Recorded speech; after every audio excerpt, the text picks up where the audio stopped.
Hi everybody and welcome back to SEO.Ninja. My name is Triston and today I'm afraid I have some bad news and hopefully some good news for you guys after that.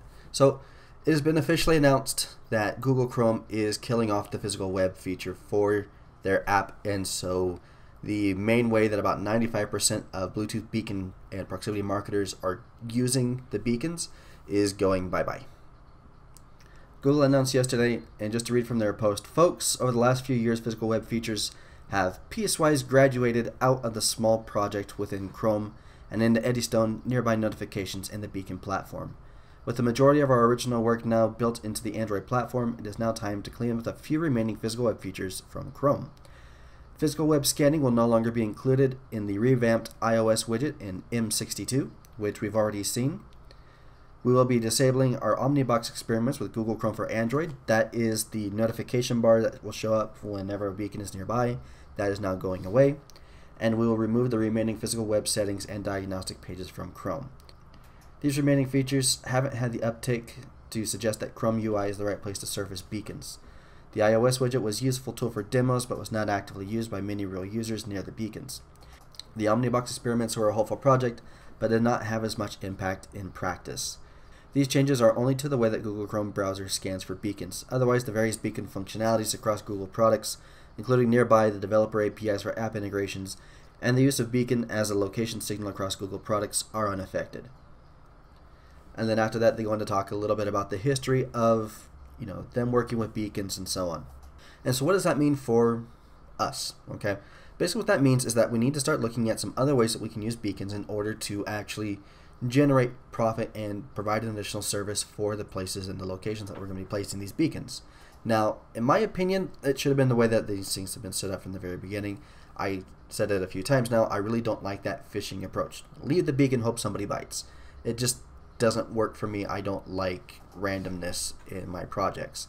And that's kind of been our goal from the very beginning. And I've mentioned a few times, my goal, my entire focus with these beacons has always been on just one thing. I want to provide these services to zoos, to museums, and be able to help provide multilingual content, be able to help them to better reach the people who are going through these attractions, and to enhance that experience. And that's something that's still going to continue to be viable because we can still use the Nearby app to do that. In fact, I would even go as far as to say that it's easier to work with the Nearby app as compared to hoping that, Chrome's set up right and people have the right things turned on their cell phones, and maybe they're on an iOS, maybe they're not.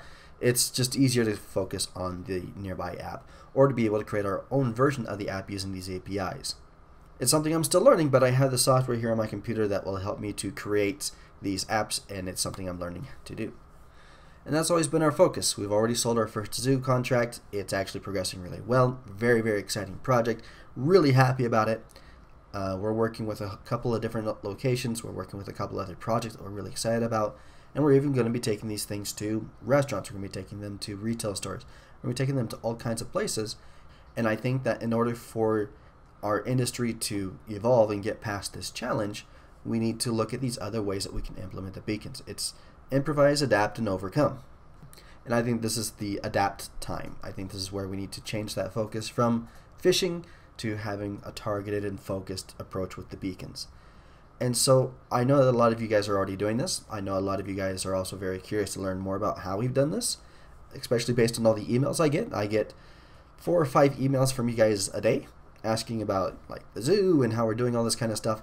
And so just because I still need to pay my rent, then what we decided to do is we're actually going to start sitting down and we are going to create a course that just kind of goes over our entire process as far as setting up these beacons and selling them to these attractions, and how we're going to continue using them in the future.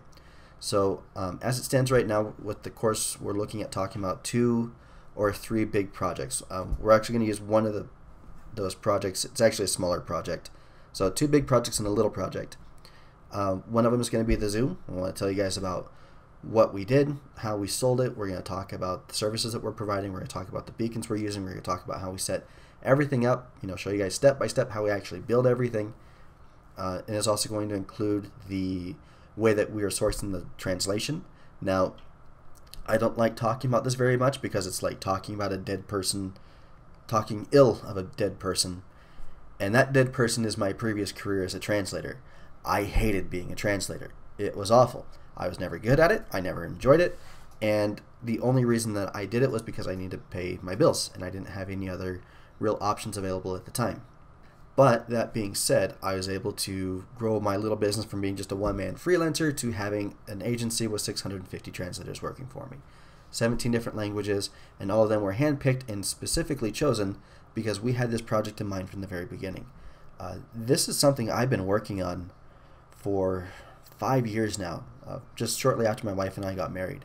So I am very, very involved in this particular aspect of using beacons because this is something I've wanted to do for a very long time. And I got a little emotional when I first got my first Estimote beacons, and I set up the website and I put everything together to see if it would work. And I saw a little notification pop up on my phone. It said, "Hey, do you want to learn more about polar bears? Click here." And it was amazing, and like I said, I almost started crying. So that's one of the projects that we have in mind that we're going to be going over in this little mini course thing. The other thing we're going to be talking about is another project that unfortunately fell through, but is for a hotel, and that was down in Guatemala. And so we're going to be talking about how we were setting up that project, the way we're going to be using beacons to support them, support this hotel, and we're actually going to be creating a city-wide beacon mesh. It was going to be really, really, really cool, and they backed out the very last second. So that was kind of a bummer. But that is also something that you can use in your own cities. Like even here in my little town in northern Utah, we live in a relatively small city. This is still something that we could theoretically do here. You know, it'd take a little bit of initial investment to purchase all the beacons that we need, but it's very viable and something that could easily turn into a full-time income for us if we decide to pursue that. Now, we're kind of looking at something a little bit bigger, personally, just here in our office, but it is something that's very cool. And so what we'll be doing with that is showing, well, we're using the hotel as a base, but the beacons themselves that we were going to use were actually the size of credit cards, and they have RFID chips, so you can actually use them to open your hotel room door. And then that beacon would also contain information about the city, room service, you know, it's going to have all that other information, and how we're going to integrate it with all the different pieces and parts and build it. So that's another really big project, and that was probably the most expensive project we've ever actually have come across our desk.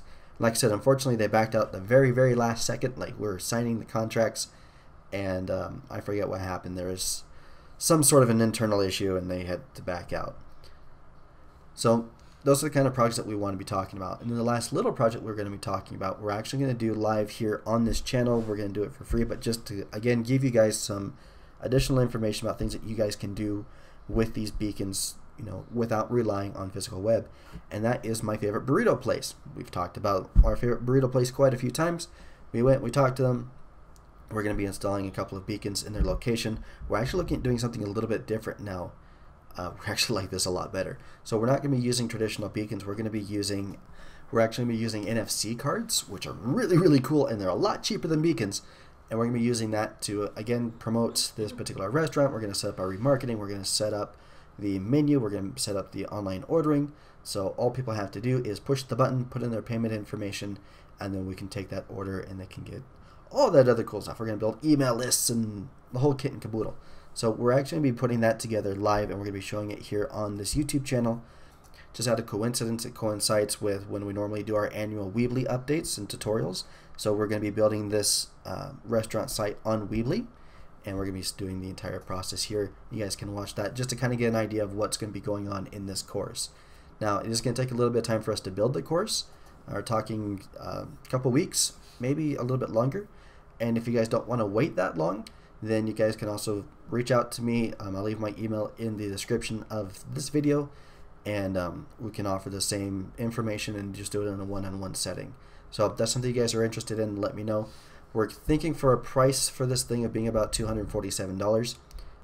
So just so you guys have that in mind. And like I said, the goal is to have that out here within the next few weeks. But that's the situation. That's the solution that I have for you guys. And I hope that this proves to be helpful for you guys. You're able to continue with your beacon businesses. And I hope that you're able to continue to grow and scale and be happy and not have to go work for somebody else. So anyways, that will do it for me. I'm Tristan from UtahSEO.Ninja. We'll still be here tomorrow with the beacon news. Probably going to be, well, we'll see if we have any beacon news about this particular situation. But yeah, I think that'll do it. Have yourselves a great day, and like I said, I'll see you guys again tomorrow.